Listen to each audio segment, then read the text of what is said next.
The old church bell never lied. For 300 years it had chimed perfectly, 6 times at dawn, 12 at noon, 6 at dusk. But on the night Margaret Chen's daughter vanished, it rang 13 times. And everyone who heard it felt their blood run cold. Because in Millbrook, when the bell rings 13, someone's darkest secret is about to surface. Margaret stood in her empty kitchen at 3 a.m., her daughter's untouched birthday cake still on the counter, and listened to that impossible 13th chime echo through the darkness. She didn't know yet that finding her daughter would mean confronting the lie she'd been living for 17 years, a lie that had poisoned not just her own life, but the entire town that had kept it buried. Margaret's hands trembled as she dialed 911 for the 3rd time that night. Through the kitchen window, she could see the church steeple silhouetted against the October sky, its bell now silent, as if it had never disrupted the natural order of things. But she had heard it. They all had. "Ma'am, as I've explained, Emma is 17 years old. She's likely just out with friends. Teenagers don't always tell their parents everything." The dispatcher's voice carried that particular blend of patience and condescension that made Margaret want to scream. "You don't understand," Margaret whispered, her voice breaking. "Emma doesn't do this. She's never missed her birthday. Never. And the bell, the church bell, yes. You mentioned that. Mrs. Chen, I really think—" Margaret hung up. What was the point? How could she explain to a stranger what that bell meant? How could she make them understand that in Millbrook, bells didn't just mark time, they marked truth? She walked through her house, Emma's house, the house they'd shared for 17 years, just the two of them against the world. Every room whispered her daughter's absence. The living room where Emma had taught herself guitar, where Margaret would find her at all hours, headphones on, fingers moving across strings, lost in a world of her own making. The bathroom where Emma's retainer sat in its case on the sink. She never went anywhere without putting it in at night. The bedroom where Emma's journal lay open on the desk, and Margaret forced herself not to read it, even now. Even when her daughter was missing. She returned to the kitchen and stared at the birthday cake. 17 candles, unlit. Chocolate with vanilla buttercream, Emma's favorite since she was 5. Margaret had spent all afternoon making it, had planned the perfect evening, just mother and daughter the way it had always been, the way Margaret had needed it to be. Her phone buzzed. A text from Diane Morrison, her oldest friend in Millbrook. "Did you hear it too? The bell? Margaret, what's happening?" Before she could respond, another text came through, this one from Peter Walsh, the town librarian. 13 chimes. "God help us all." Then another, from Sandra Lee at the grocery store. "Is it true? Has it really started?" Margaret's chest tightened. They knew. Somehow, they all knew that the bell's impossible chime was connected to Emma's disappearance. But how? Why?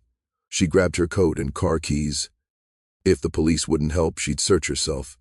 She'd drive every road in Millbrook, check every place Emma loved, the old covered bridge, the hiking trail behind the elementary school, the clearing by Miller's Pond where Emma went to think. But as Margaret reached for the door handle, she saw it, a piece of paper, folded and wedged into the mail slot. Her heart hammered as she pulled it free and unfolded it with shaking hands. The message was written in careful block letters. "She knows about St. Mary's. She knows what you did. If you want to see her again, you'll tell the truth. Midnight tomorrow. The church. Come alone." Margaret's legs gave out and she sank to the floor, the note fluttering from her fingers. St. Mary's. The words detonated in her mind like a bomb, scattering 17 years of carefully constructed normalcy into dust. No one was supposed to know about St. Mary's. No one except the 5 of them, and they'd all sworn on their lives, on their children's lives, that the secret would die with them. But secrets, Margaret was learning, had a way of refusing to die. She didn't remember standing up, didn't remember walking to her bedroom, but suddenly she was there, pulling a cardboard box from the top shelf of her closet.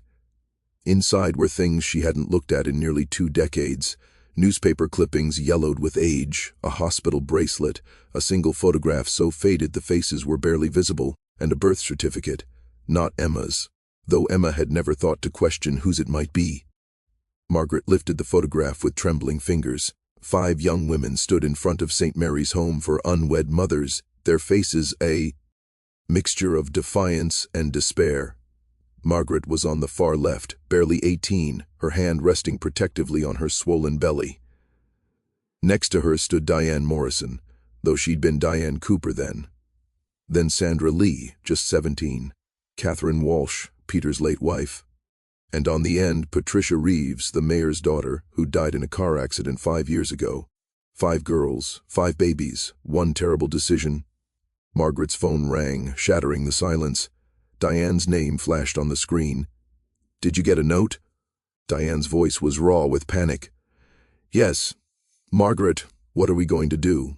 If this comes out—" "Where are the others?" Margaret interrupted. "Sandra's here with me. We can't reach Peter. He's not answering his phone. Meet me at the church, 20 minutes. Now? But the note said midnight tomorrow. Now, Diane. We need to figure out what's happening before someone else gets hurt." Margaret ended the call and looked down at the photograph one more time. 5 girls who'd thought they were doing the right thing. 5 girls who'd been told they were doing the right thing. 5 girls who'd spent 17 years trying to convince themselves it had been the right thing.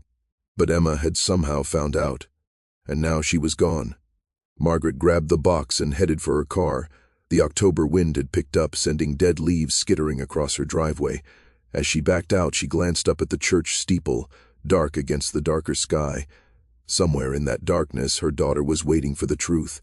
The drive to St. Benedict's Church took 7 minutes. Margaret timed it the way she'd timed everything in her life, always trying to maintain in control, always trying to keep the chaos at bay. The church parking lot was empty except for Diane's silver SUV and Sandra's old Honda. Both women stood by the church steps, huddled against the wind, their faces pale in the glow of the street lamp. "This is insane," Sandra said as Margaret approached. "We can't be here. What if someone sees us?" "Someone already knows," Margaret replied. "Someone knows everything." They stood in silence for a moment. 3 middle-aged women bound together by a secret that had shaped every decision they'd made for 17 years. "Could it be Patricia's family?" Diane asked quietly. "Maybe her mother, finally." "Patricia's mother has Alzheimer's," Sandra interrupted. "She doesn't even remember Patricia most days." "Then who?" Margaret pulled out her note and showed them. They read it in silence, and she watched the color drain from their faces. "St. Mary's," Diane whispered. "How could Emma possibly know about St. Mary's?" "I don't know, but we're going to find out." Margaret tried the church door, but it was locked.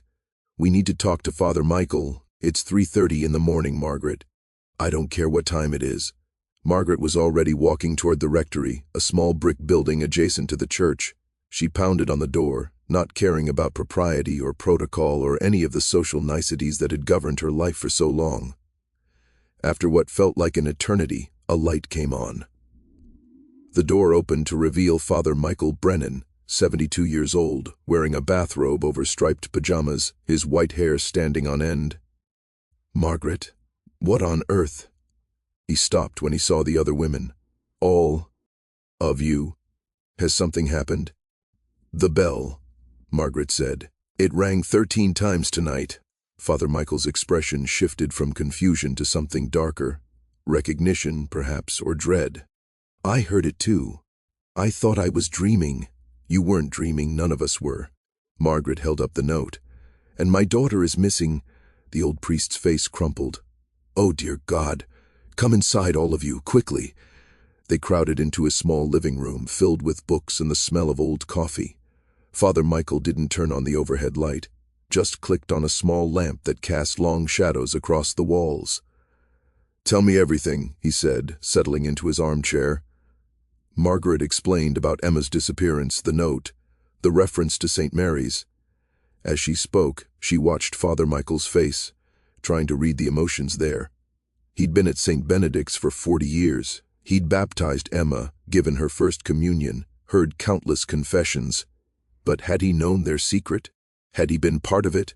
"Father," Diane said when Margaret finished, "what do you know about what happened at St. Mary's?" The old priest was quiet for a long moment. Then he stood and walked to a bookshelf, pulling down what looked like a journal with a worn leather cover. "I know that 5 babies were born there in the winter of 2008. I know that all 5 were given up for adoption through the Catholic Charities office in Portland. And I know that 6 months later, all 5 of you came back to Millbrook with babies you claimed to have adopted privately. The room went completely still. You knew? Sandra's voice was barely audible. I suspected. The timing was coincidental. But I never asked, and you never told me. That was the arrangement, wasn't it? The whole town's arrangement. Margaret felt something crack open inside her chest. What are you talking about? Father Michael looked at her with infinite sadness. Margaret, do you really think your secret stayed secret? This is Millbrook. This is a town of 600 people where everyone knows everyone else's business.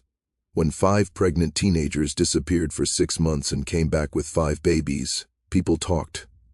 They whispered. But no one said anything officially because that's how we do things here. We protect our own. But Emma doesn't know, Margaret insisted. She can't know. I never told her, never gave her any reason to suspect. Are you sure about that? Father Michael's question hung in the air like smoke. Margaret thought about all the times Emma had asked about her birth parents, about where she came from, about why there were no baby pictures of her before she was 6 months old. Margaret had deflected, changed the subject, told comfortable half-truths.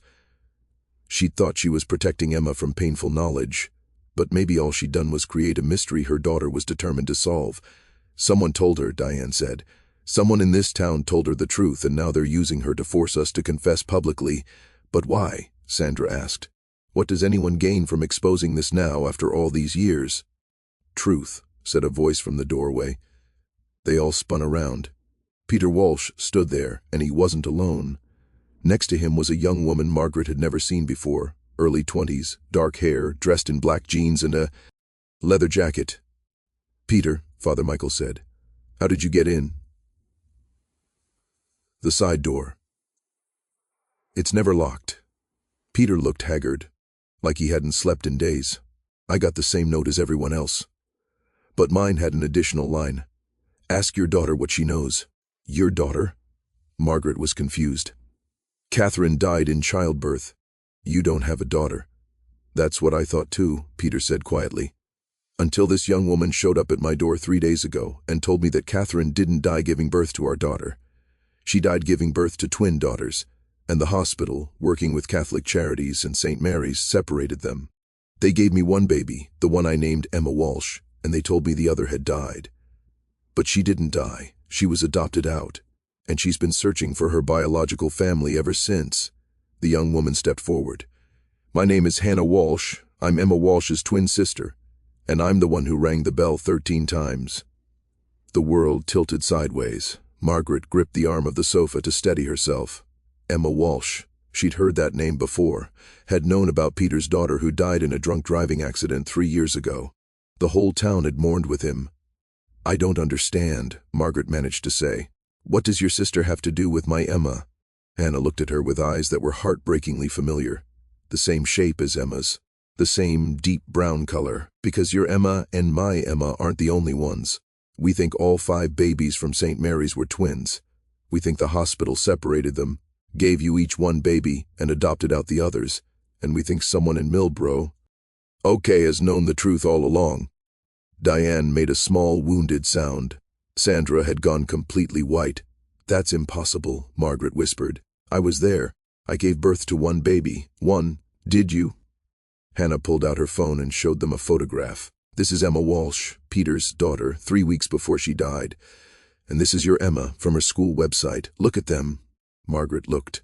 The resemblance was striking, but that didn't mean... Now look at this.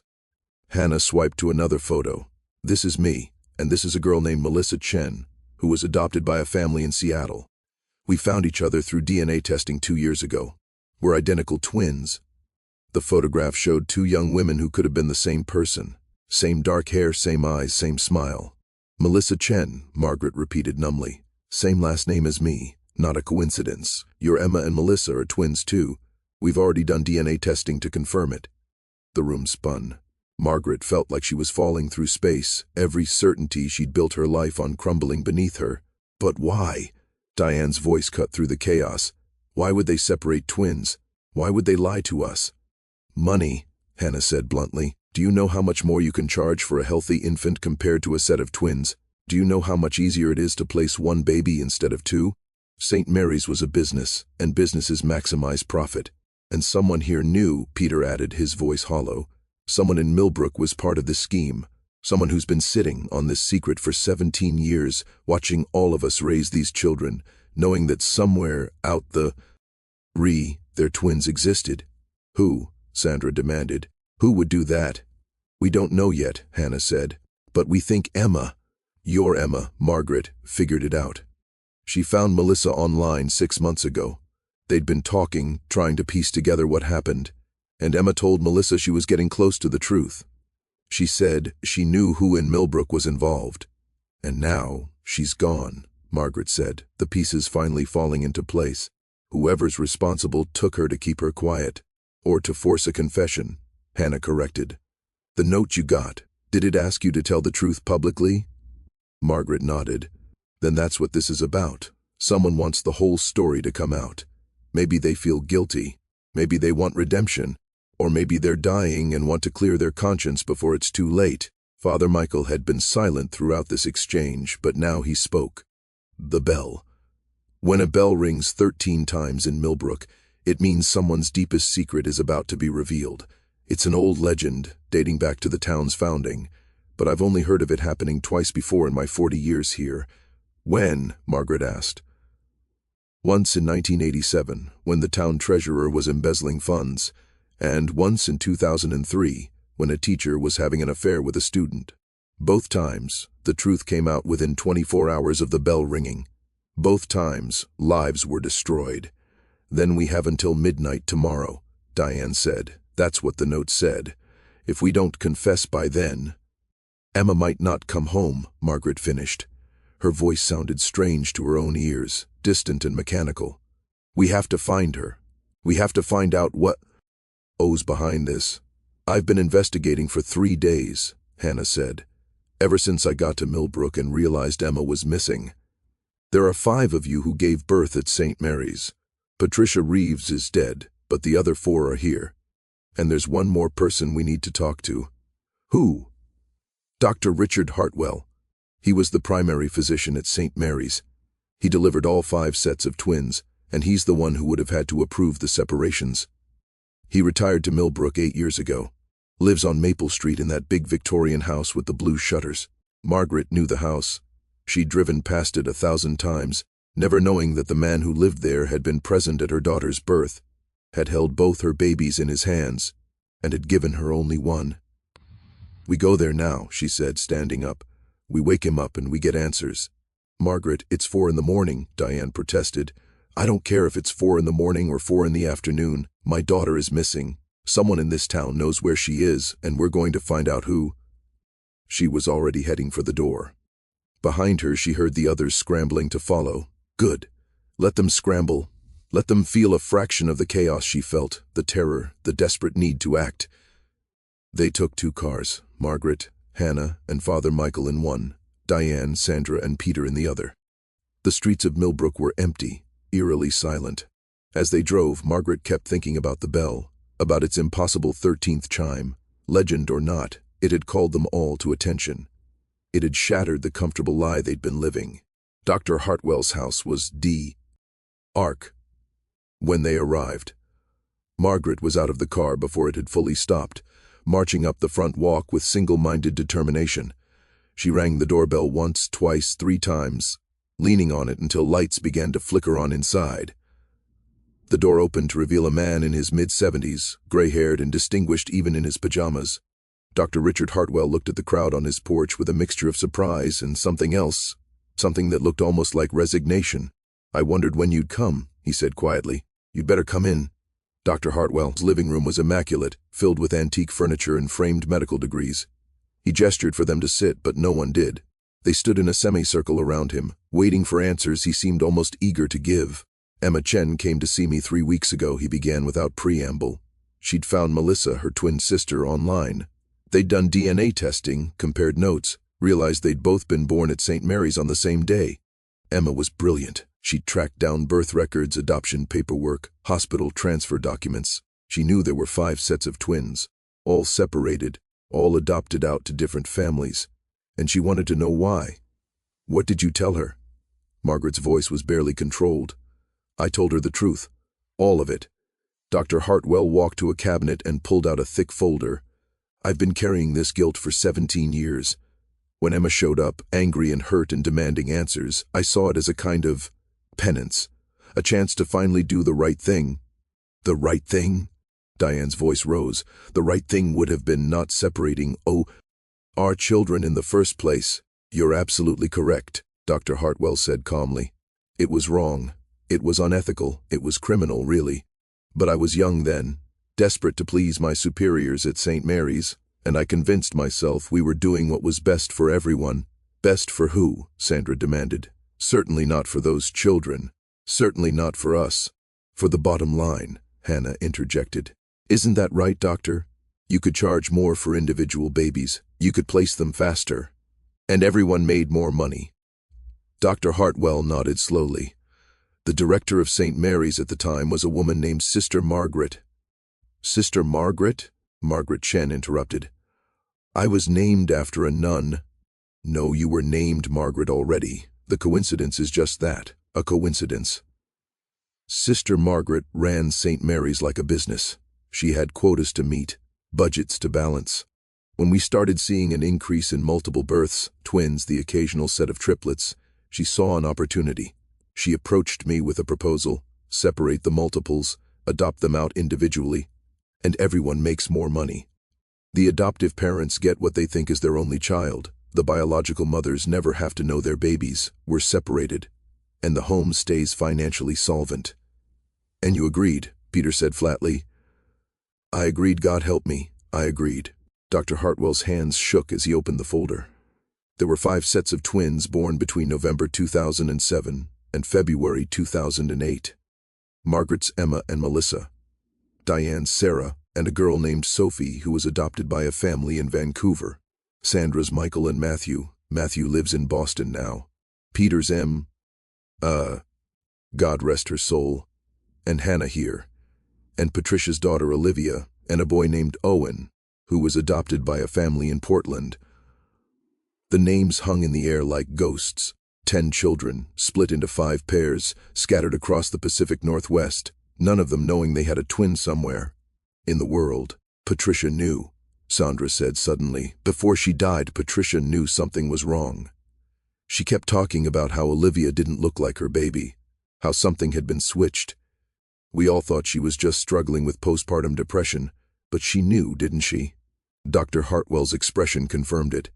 Patricia was the only one who suspected from the beginning. She'd seen both babies, you see, in those first moments after delivery. She'd counted 10 fingers and 10 toes twice. But then the nurses took them away for cleaning, and when they brought her baby back, she only got 1.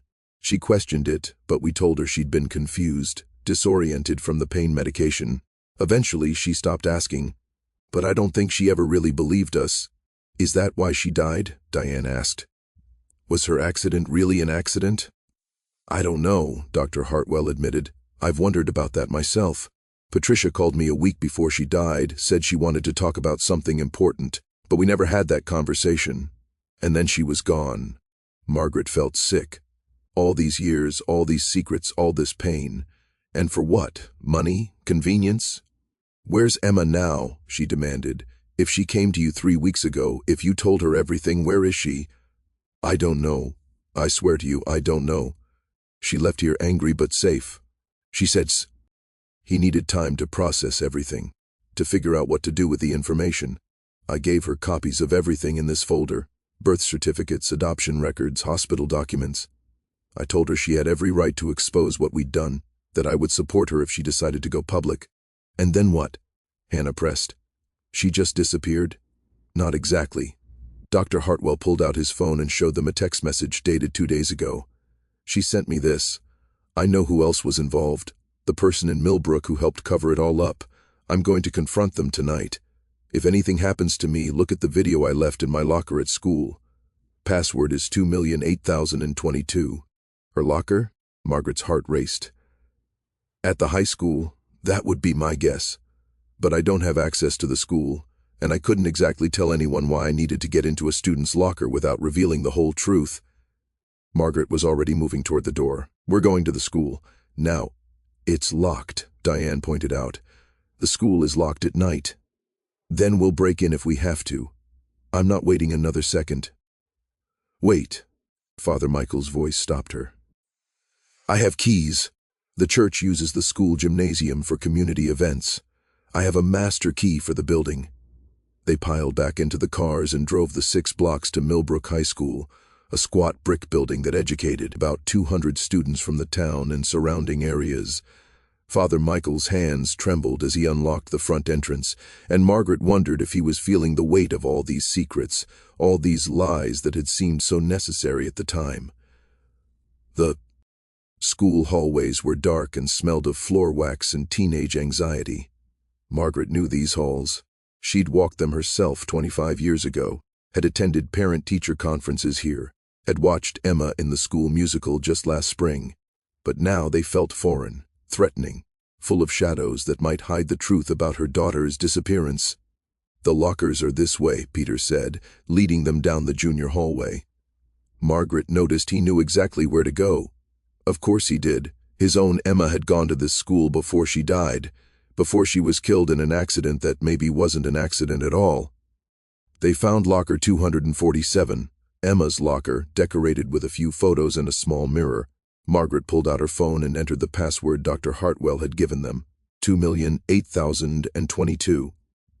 The date the twins were born, February 2nd, 2008. The locker popped open. Inside were the usual school supplies, textbooks, notebooks, a hoodie. But wedged behind them was a laptop, old and battered, with a sticky note on it that read, "Watch me." Margaret pulled it out with shaking hands. Hannah helped her power it on, and they all crowded around as a video file opened automatically.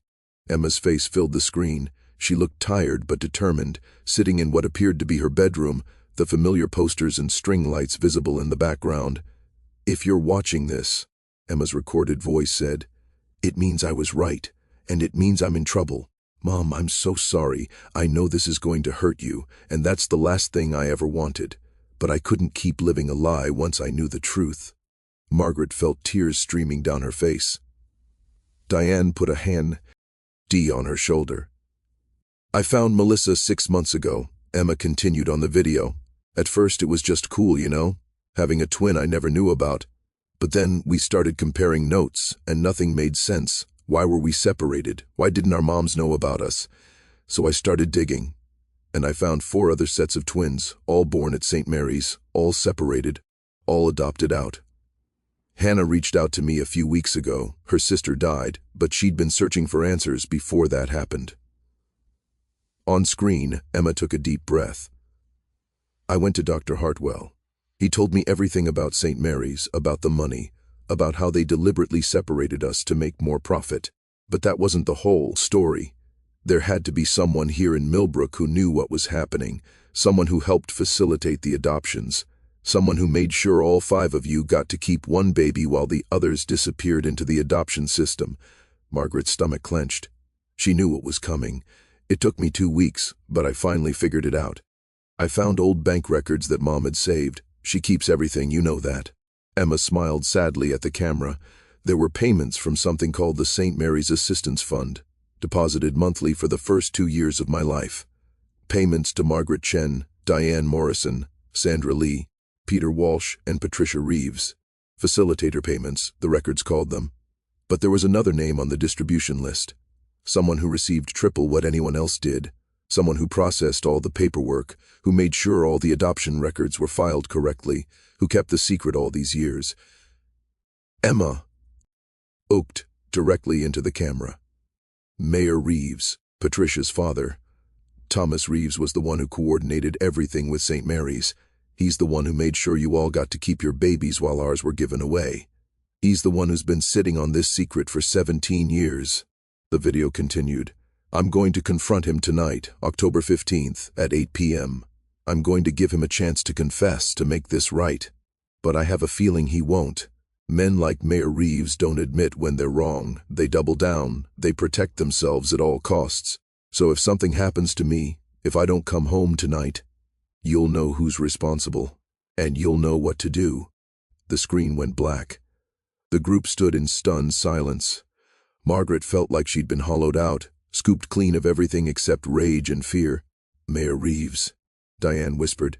He was the one. All this time, he was the one. We have to go there, Margaret said. Now, we have to find Emma. And call the police, Father Michael added. This is kidnapping. This is— No police, Hannah interrupted. Not yet. If Mayor Reeves has Emma, and we show up with cops, he might panic. He might hurt her. She's right, Peter said quietly. We need to be smart about this. Margaret looked at her phone. It was nearly 5 in the morning. The note had said midnight tomorrow. Tonight, technically, since it was already a new day. That gave them 19 hours to find Emma and get her back safely. We split up, she said, her mind racing through possibilities. Peter and Father Michael, you go to the church and ring the bell again. Make it clear that we know the truth, that the secret is coming out no matter what Mayor Reeves does. Ring the bell? Peter looked uncertain. 13 times, Margaret confirmed. Let the whole town hear it. Let everyone know that judgment is coming. And us? Diane asked. We go to Mayor Reeves's house. We confront him. We get Emma back. What if he's not alone? Sandra's voice trembled. What if he's dangerous? Then we'll deal with it. Margaret grabbed the laptop and headed for the exit. But I'm not leaving my daughter in that man's hands for another minute. They emerged from the school into the pre-dawn darkness. The wind had picked up, carrying the smell of rain and decay. As they reached their cars, the church bell began to toll. Once, twice, 3 times. Father Michael and Peter had already made it to the church, were already sending out the call. 4, 5, 6. Margaret got behind the wheel, Hannah sliding in beside her. In the rearview mirror, she could see Diane and Sandra following. 7, 8, 9. The bell's voice carried across the town, pulling people from their beds, calling them to witness. 10, 11, 12. Margaret's hands tightened on the steering wheel. One more chime to break the natural order, to signal that truth was coming whether Millbrook was ready for it or not. 13. The final toll echoed through the darkness, and lights began flicking on in houses across town. Margaret could imagine the whispers starting, the phone calls, the text messages. The bell had rung 13 times again. Something terrible was happening, something that would change everything. Mayor Thomas Reeves lived in the largest house in Millbrook, a sprawling colonial on 5A, Crez at the edge of town. Margaret had been there countless times for charity events and town hall meetings. She'd shaken the man's hand, had accepted his sympathy when she'd told people she was adopting a baby, had voted for him in every election for the past 15 years. He'd known. The whole time, he'd known. As they pulled into the long driveway, Margaret saw lights on in the house. Someone was awake. Someone was waiting. Let me go first, Hannah said as they got out of the car. I'm the stranger here. He doesn't know me. Maybe I can catch him off guard. But before they could reach the front door, it opened. Mayor Thomas Reeves stood in the doorway, backlit and imposing. He was in his early 70s, but still powerfully built, with silver hair and the kind of commanding presence that had won him elections for 30 years. I've been expecting you, he said. His voice was calm, resigned. Come in, all of you. They filed into the house, Margaret's heart pounding so hard she thought it might burst from her chest. The interior was as elegant as she remembered. Hardwood floors, expensive furniture. Walls lined with photos of the mayor with various dignitaries and celebrities. And there, sitting on the couch in the living room, was Emma. She was alive. She was whole. She was watching the scene unfold with red-rimmed eyes and an expression of profound sadness. Emma! Margaret rushed forward, but Emma held up a hand. Wait, Mom, please. You need to hear this. Hear what? Emma, are you okay? Did he hurt you? I'm fine. I came here willingly. Well, mostly willingly. Emma glanced at Mayor Reeves. He convinced me that we needed to handle this carefully, that if the truth came out too suddenly, it would destroy too many lives. So you've been here this whole time? Diane's voice was sharp with anger. You let us think you'd been kidnapped? I didn't let you think anything. I didn't know about the note until this morning. Emma looked at Mayor Reeves. You sent that note, didn't you? To my mom, to all of them. You're the one who wanted them to confess publicly. The mayor nodded slowly. I'm dying, stage 4 pancreatic cancer. The doctors give me 3 months, maybe 4. And I realized I couldn't go to my grave with this secret. My daughter Patricia knew the truth, you know. Before she died, she figured it out. She came to me, asked me how I could have done such a thing. We fought. She left angry. And then 2 days later, she drove her car into a tree going 70 miles an hour on a straight road in broad daylight. The implication hung in the air like poison gas. "You think she killed herself?" Sandra whispered. "Because of what you'd done?" "I don't know. I'll never know. But the possibility has haunted me every day for 5 years." Mayor Reeves walked to a bar cart and poured himself a whiskey with shaking hands. "When Emma showed up here 3 nights ago, confronting me with evidence, demanding answers, I saw a chance at redemption. I asked her to wait, to let me handle this properly. I promised I would make a public confession, that I would expose everyone involved, including myself. But I needed a few days to get my affairs in order, to prepare." "And she believed you?" Margaret couldn't keep the bitterness from her voice. "I did," Emma said quietly, "because he showed me this." She held up a document. "It's a full confession.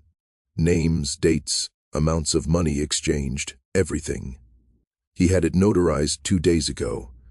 He's planning to release it to every news outlet in the state and read it publicly at the town council meeting tonight." "Tonight?" Diane looked stricken. "But everyone will know. The whole state will know what we did. What we were complicit in," Sandra corrected. "We may not have known about the twins, but we accepted money to stay quiet about the adoptions. We let St. Mary's tell us how to handle everything. We didn't ask questions." "You were teenagers," Hannah said, her voice surprisingly gentle. "Scared, pregnant teenagers being manipulated by adults who should have protected you. That doesn't make you guilty of anything, doesn't it?" Margaret sank into a chair, the weight of 17 years suddenly crushing. "We took money to keep quiet. We built our lives on a lie. And our children," her voice broke, "our children paid the price." Emma crossed the room and knelt in front of her mother.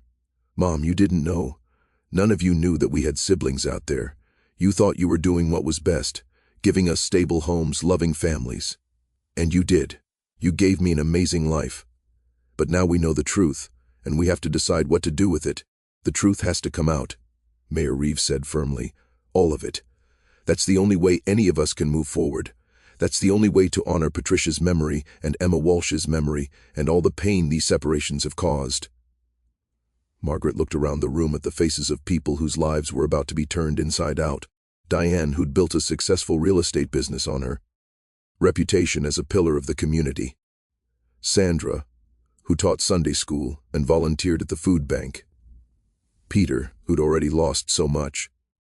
And Emma, beautiful, brave Emma, who'd risked everything to uncover the truth. "Okay," Margaret heard herself say. "Okay. We tell the truth. All of it. Tonight." The next few hours passed in a blur of phone calls and preparation. Father Michael contacted every news outlet he could think of. Hannah reached out to the other twins, Melissa, Sophie, Matthew, and Owen, inviting them to Millbrook for the town council meeting. Diane and Sandra called their families, preparing them for what was about to become public knowledge. Margaret sat with Emma in Mayor Reeves's study, and finally, after 17 years of careful distance, she told her daughter everything. About being 18 and pregnant and terrified. About her parents throwing her out of the house. About St. Mary's, which had seemed like salvation but had been something much darker. About the moment they'd placed Emma in her arms and how she'd felt a completeness she'd never experienced before, not knowing that half of her daughter's soul was being carried away to another family. "I'm so sorry," Margaret whispered. "I'm so sorry I didn't tell you, didn't prepare you, didn't—" "Mom," Emma took her hands, "you gave me everything I needed, a home, safety, love, so much love. This isn't about what you did or didn't do. This is about a system that treated babies like commodities and mothers like incubators. This is about people who valued profit over human dignity. And yes, it's complicated and messy and there's plenty of blame to go around. But you were a victim in this too." "Oh." Margaret pulled her daughter close, breathing in the familiar scent of her shampoo, feeling the steady beat of her heart. Somewhere in Seattle, Melissa was getting ready to meet her twin for the first time. Somewhere in this room, a mayor was preparing to destroy his legacy for the sake of truth.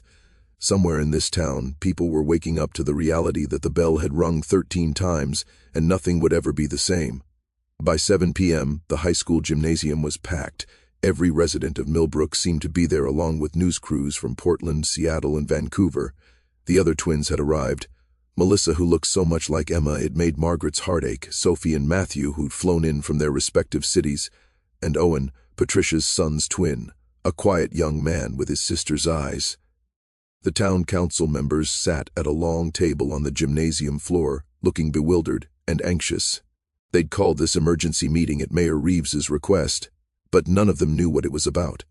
The mayor had been characteristically tight-lipped, saying only that it was a matter of urgent public importance. Margaret sat in the front row with the other mothers from St. Mary's. Behind them sat their children and their children's twins, 10 young people who should have grown up together, who should have known each other from birth, seeing each other for who they really were for the first time. Mayor Reeves approached the microphone. The room fell silent. "Thank you all for coming," he began, his voice steady despite the tremor in his hands. "I've called you here tonight to confess to a crime. Multiple crimes, actually, spanning nearly 2 decades. Crimes against these young people." He gestured to the twins. "Crimes against these mothers." He indicated Margaret and the others. "And crimes against this community, which I've served as mayor for 30 years while harboring a secret that corrupted everything I touched." He pulled out the confession Emma had shown Margaret earlier and began to read. As his words filled the gymnasium, detailing the arrangement with St. Mary's, the separation of twins, the payments to keep everyone quiet, Margaret watched the faces around her change.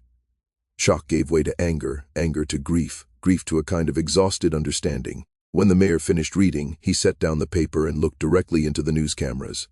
"I did this because I was greedy. I did this because I convinced myself that the ends justified the means. I told myself I was helping scared young mothers get a fresh start, that I was finding good homes for babies who needed them. But the truth is, I was trafficking in human beings.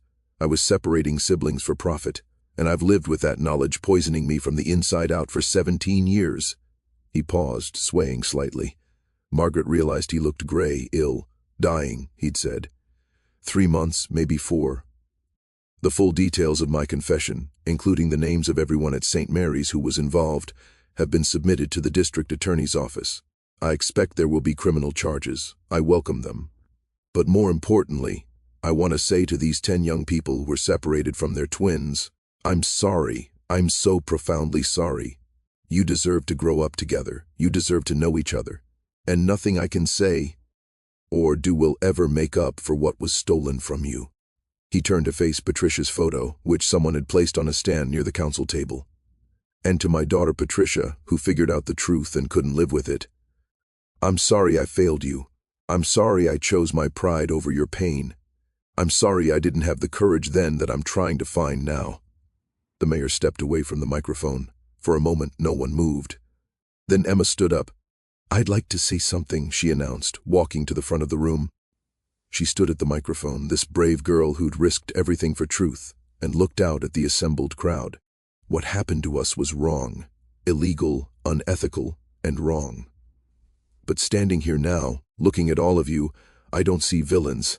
I see people who made mistakes. I see mothers who were trying to survive impossible situations. I see a mayor who's finally taking responsibility for his actions. And I see a community that's about to make a choice. She gestured to her twin sister. "Melissa and I have spent the last few months getting to know each other. We've laughed about how we have the same weird habit of organizing our books by color. We've cried about all the birthdays we missed together, all the moments we should have shared, and we've talked a lot about forgiveness." Emma turned to Margaret. "My mom, Margaret Chen, is the kindest, most selfless person I know. She worked 2 jobs to put me through piano lessons. She stayed up with me when I was sick. She taught me to be curious, to question everything, to never accept easy answers. She gave me the strength to search for the truth, even when the truth was complicated and painful. And I will never for 1 second let her feel guilty about choices she made when she was barely more than a child herself." Margaret felt tears streaming down her face. "But I also want to acknowledge the other mothers who raised our twins," Emma continued. "Melissa's mom, who taught her to code and to stand up for herself. Sophie's mom, who encouraged her love of art. Matthew's mom, who supported his dream of becoming a teacher. Owen's mom, who helped him through his grief when he learned about Olivia. These women gave us good lives, they loved us, and they had no idea they were part of a larger crime. She looked out at the crowd again. So here's what I'm asking from all of you. From this town, don't let this destroy you. Don't let the revelation of this secret tear apart the community I've grown up in and loved. Instead, let it teach you something. Let it teach you that truth, no matter how painful, is better than comfortable lies. Let it teach you that we're all more complicated than our worst choices. And let it teach you that forgiveness, real, hard-won forgiveness, is possible. Emma stepped away from the microphone. The gymnasium erupted in applause. Not everyone, but enough. Enough to matter. Over the next hour, others came forward to speak. Diane talked about the shame she'd felt as an 18-year-old pregnant girl, and how that shame had led her to accept help without asking questions. Sandra spoke about forgiveness, both asking for it and offering it. Peter, his voice breaking, talked about his daughter Emma Walsh, and how he wished she could have known Hannah, her twin, her other half. And Hannah, fierce, strong Hannah, talked about her her's death, and the journey that had led her to Millbrook. My sister Emma died not knowing she had a twin, she said. She died not knowing that somewhere in the world there was another version of herself living a parallel life. That knowledge would have changed everything for her. It would have given her a connection, a purpose, maybe even a reason to fight harder to stay alive. So when I say that what happened at St. Mary's was criminal, I mean it literally destroyed lives, not just emotionally or psychologically. Literally.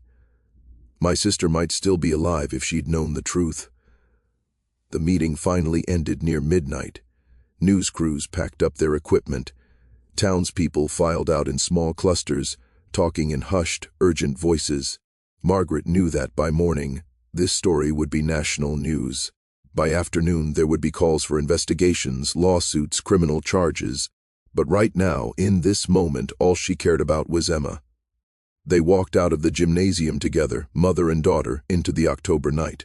The wind had died down, and stars were visible between the clouds. Behind them, the church bell began to toll. Not 13 times, but 12. Midnight. The natural order restored. What happens now? Emma asked quietly.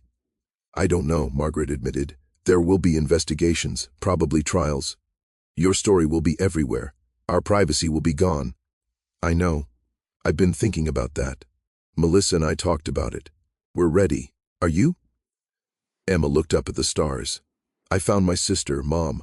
I found a part of myself I didn't even know was missing. Whatever happens next, that's worth it. They reached the car, but before getting in, Emma turned to face Margaret. I need you to know something. All of this, the investigation, the confrontation, the public confession, it was never about punishing you. It was about finding the truth. And now that we have it, now that it's out there, I can finally breathe. Do you understand? Margaret pulled her daughter close. I understand. And I'm so proud of you. So incredibly proud. Over Emma's shoulder, Margaret saw Melissa approaching with her adoptive mother, a small Asian woman who looked as shell-shocked as Margaret felt.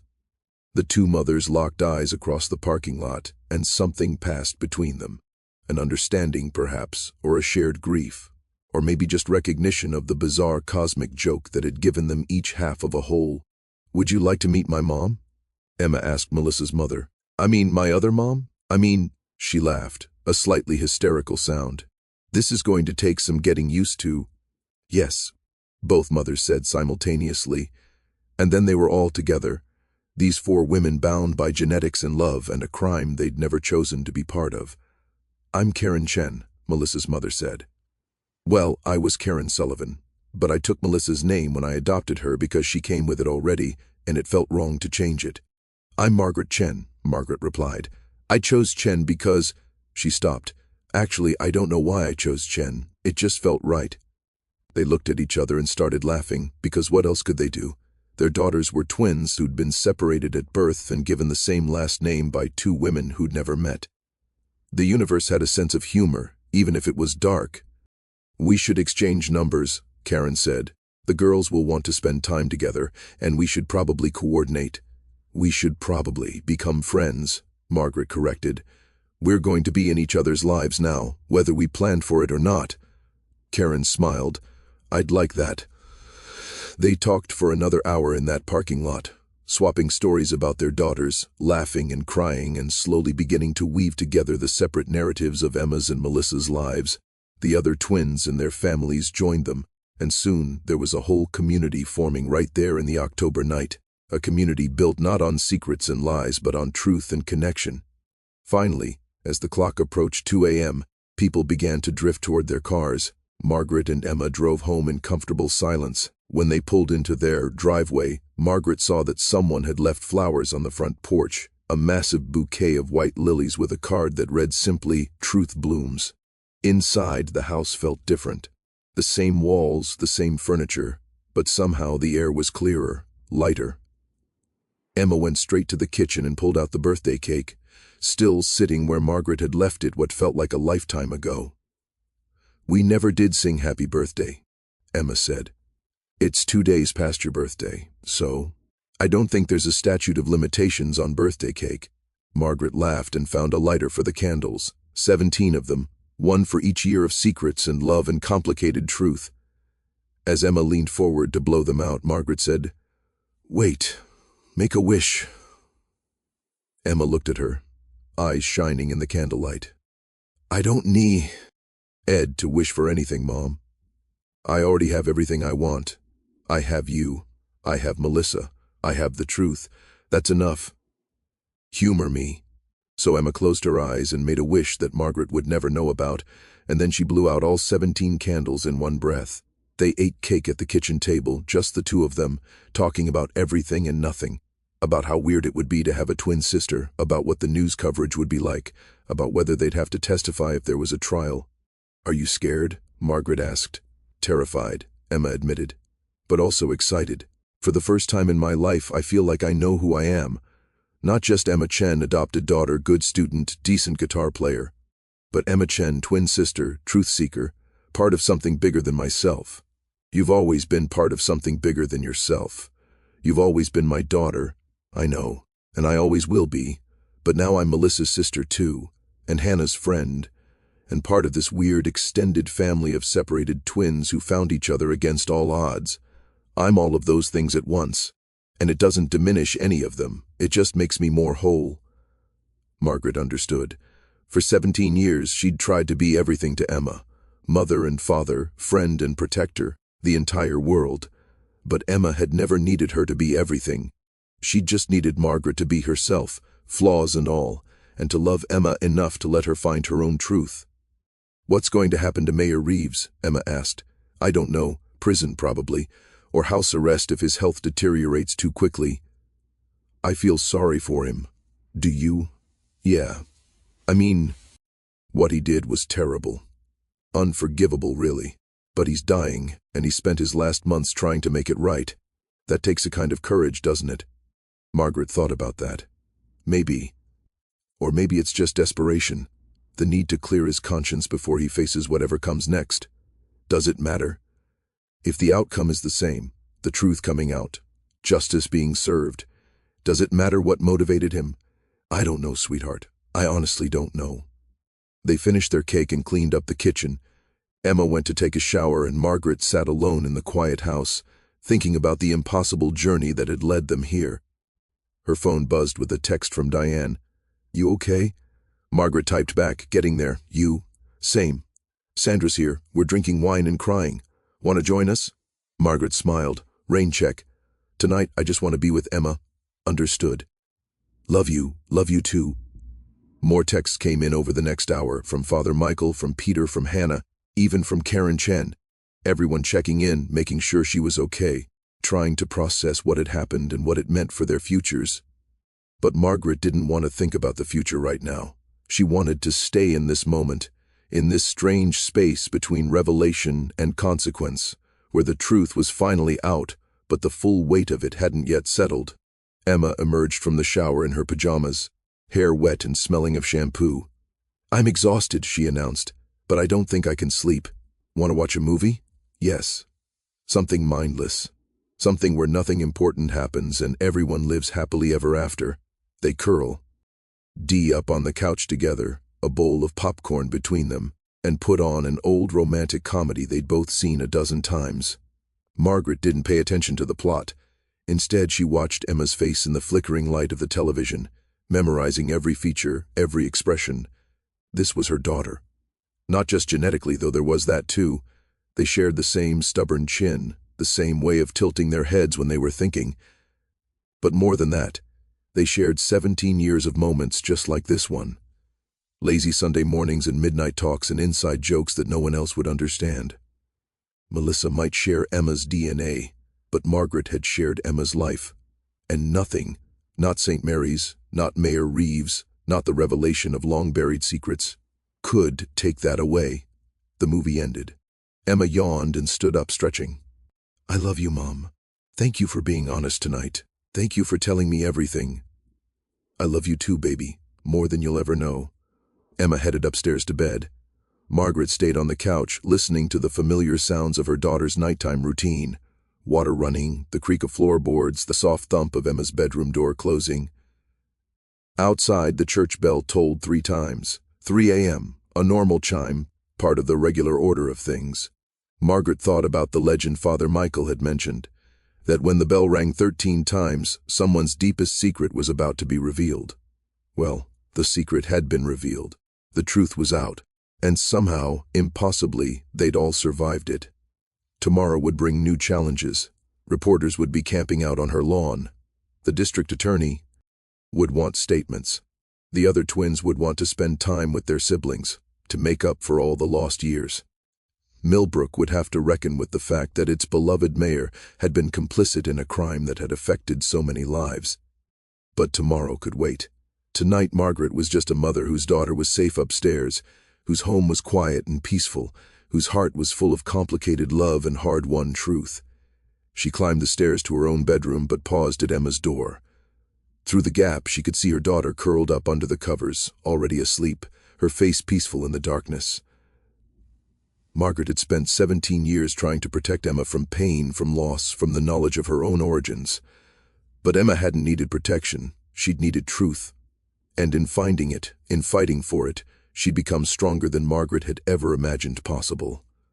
"Sweet dreams, baby," Margaret whispered into the darkness. Then she went to her own room, climbed into bed, and for the first time in weeks, fell into a deep, dreamless sleep.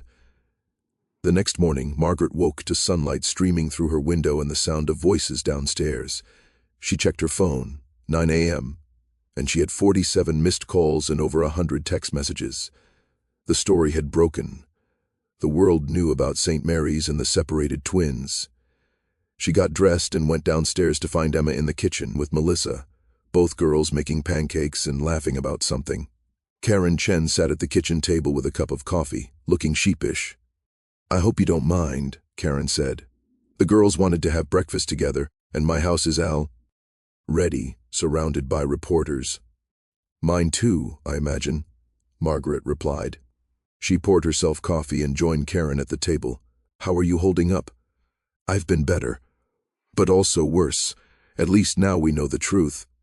They sat in companionable silence, watching their daughters cook together. Emma was teaching Melissa how to flip pancakes, and they were making a mess of it, batter splattering everywhere, both of them giggling like they'd known each other for years instead of days. "They look happy," Karen observed. "They do. I was so angry when I first found out," Karen admitted. "Angry at St. Mary's, at Mayor Reeves, even at you and the other mothers, though I knew that wasn't fair. But seeing them together like this, I can't be angry. How can I be angry when something this beautiful came out of something so wrong?"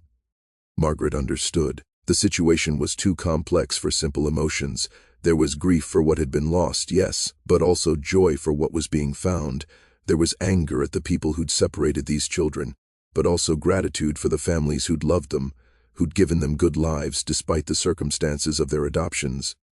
"We're going to have to figure out how to do this," Margaret said. "The girls will want to spend time together. We'll need to coordinate schedules, navigate holidays, work out all the logistics." "We will," Karen agreed, "and it won't always be easy, but we'll figure it out." For them, the pancakes were ready. Emma and Melissa carried plates to the table, and the 4 of them sat down to eat together.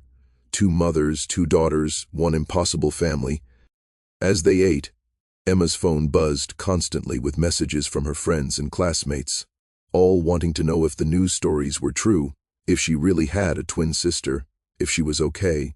"You're going to be famous," Melissa observed. "We're going to be famous," Emma corrected. "This is your story too. How do you feel about that?" Emma considered the question. Weird, scared, but also like, maybe we can use it for something good, you know? Maybe we can help other people who were adopted find their biological families. Maybe we can push for laws to prevent this kind of thing from happening again. Maybe we can just be normal teenagers for a while, Melissa suggested. "Before we save the world," they all laughed. And